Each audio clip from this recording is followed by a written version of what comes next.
Hey everybody, McNeil, sitting here in the garage on this Sunday, working on these Ed Wolves, getting them done. I got 4 painted.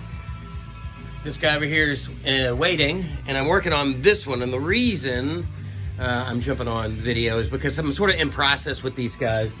You know, obviously they come out of the mold like this. I base coat them, and then I do a wash on them, which is what you're seeing here. That's why the nose is a little red, and then there's some like color on him in the creases. And then I come over here, and the next step that I do is I actually add the black.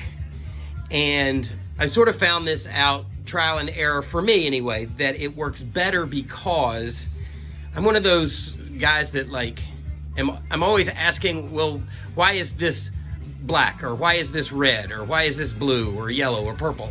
And there's always a scientific biological explanation for it. And the reality is, very rarely in nature, on mammals specifically, is there anything that's like 100% black, right?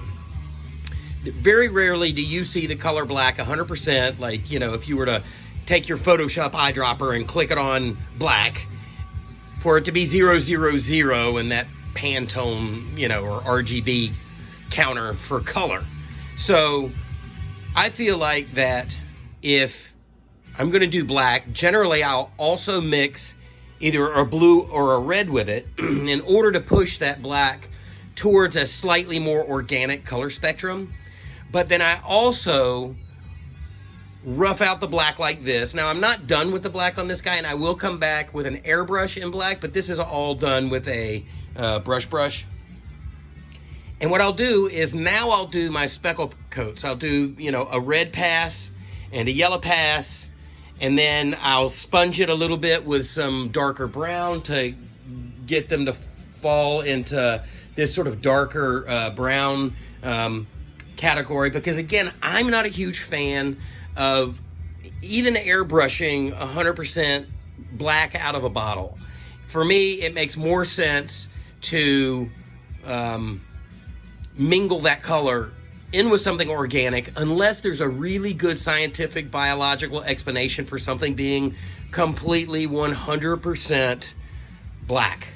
And so, like I said, the reason I do the black first is so that when I do my speckle passes, that red and that yellow and the blue, if I do some blue, actually influences the color here. So when I speckle, this sort of gray area here is going to pick up some of this red or some of this yellow, and it's going to make it a more organic color. You know, this is still quote unquote black, but it's gray with a little bit of a something in it, you know what I mean? So that it just does not, and again, these guys aren't done. I'll probably come back and do a little more red, particularly on this guy, maybe a little bit more on this guy. But anyway, the point is, for me, before I was doing the black last, and then I was finding myself going, you know, it's just too stark. It doesn't feel cohesive to the thing. So my process now is I go in and I do the black first. And actually, this is a pretty good example. Like on the gums, you know how dogs have these crazy like patterns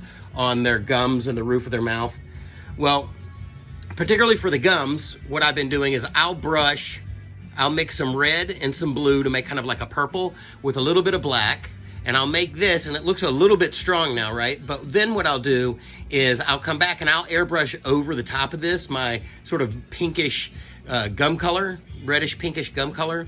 And then I further that by doing epoxy with flocking and a little bit of epoxy color in it to bury this. And so what that does is it makes this a little more organic. It pushes it back, and biologically, my brain, for at least, can understand why it is that way, and it doesn't feel like paint on top of a thing. It feels like a color that's coming from within.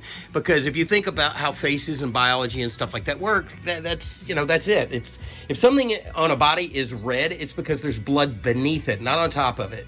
If something is blue, there's a reason that thing is coming off blue. Like a lot of times you'll see people with like bags under their eyes, grayish blue bags, and It's not because that outer skin is blue. If, you know, if that person were to die, all of that color would go away from their face, right? You know, you think about zombies and whatnot, and you know, people get very pale when they're dead, and the reason is that blood is no longer flowing.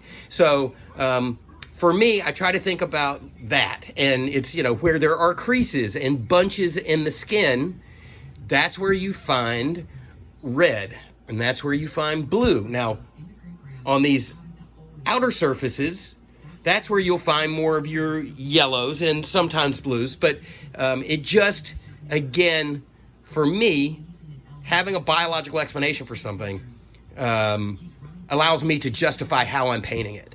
And in this instance, I'm doing a black pass very early on so that I can bury it a little bit. And then again, I'll come back at the end and accentuate anything that I've buried too far. But for me, this is how I'm doing it. Let me know how you guys do it. Do you start with black or do you finish with black? There you go. All right, I got to get back to it. This wolf's not going to paint himself. Talk to you guys soon.